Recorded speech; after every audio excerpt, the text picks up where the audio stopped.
Et quelle est la signification de ce remaniement à 9 mois de l'élection présidentielle? Bob Kabamba, bonsoir.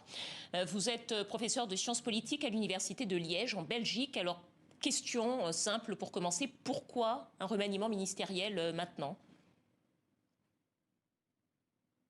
Alors, pourquoi un remaniement ministériel maintenant? C'est tout simplement parce que nous sommes dans un contexte électoral. Et il était impératif pour le président Tshisekedi de pouvoir lancer un message, de pouvoir essayer de pouvoir réoccuper, entre guillemets, l'espace politique en vue de se préparer pour ces éventuelles élections qui auront lieu en décembre 2023. Il y a 5 vice-premiers ministres dans ce gouvernement, à l'intérieur, la défense nationale, l'économie nationale, les affaires étrangères et la fonction publique. Ça veut dire quoi concrètement des vice-premiers ministres et quel sera leur rôle exact dans la conduite des affaires? Alors, pour comprendre ces nominations, il faut se mettre dans ce qu'on appelle la géopolitique présidentielle. L'élection présidentielle en République démocratique du Congo se joue entre régions, c'est-à-dire c'est un affrontement entre plusieurs régions, notamment la région Est, la région du Centre et la région Ouest. Alors, pour que Félix Tshisekedi puisse se positionner en meilleure position, il était impératif pour lui de pouvoir disposer de poids lourds à l'Est, de poids lourds aussi à l'Ouest et aussi au Centre.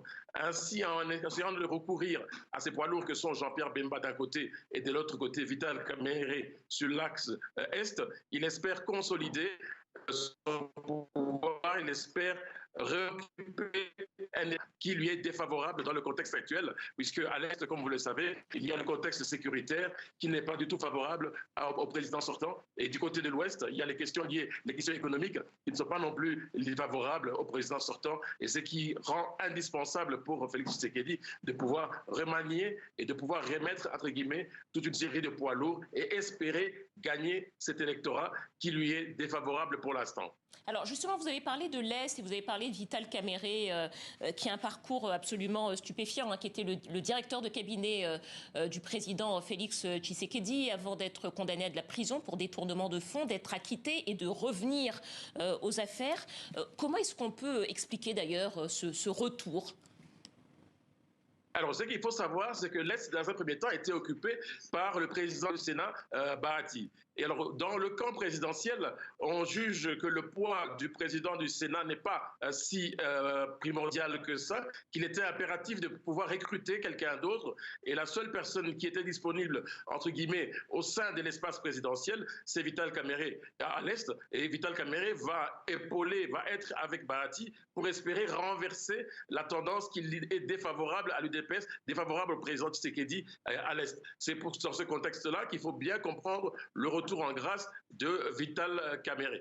Et Vital Kamerhe est essentiellement populaire dans l'Est. Quand on dit l'Est, c'est essentiellement dans le Nord, Sud Kivu et dans le Maniema. Mais il y a encore d'autres zones sur lesquelles il y a encore des efforts qui doivent être faits, notamment l'ancienne province orientale, la province orientale où on a aussi la province de l'Ituri, où on a aussi toute une série de difficultés à pouvoir remettre la paix. Et s'il n'y a pas la paix, les populations de l'Est auront du mal à pouvoir voter pour Félix Tshisekedi.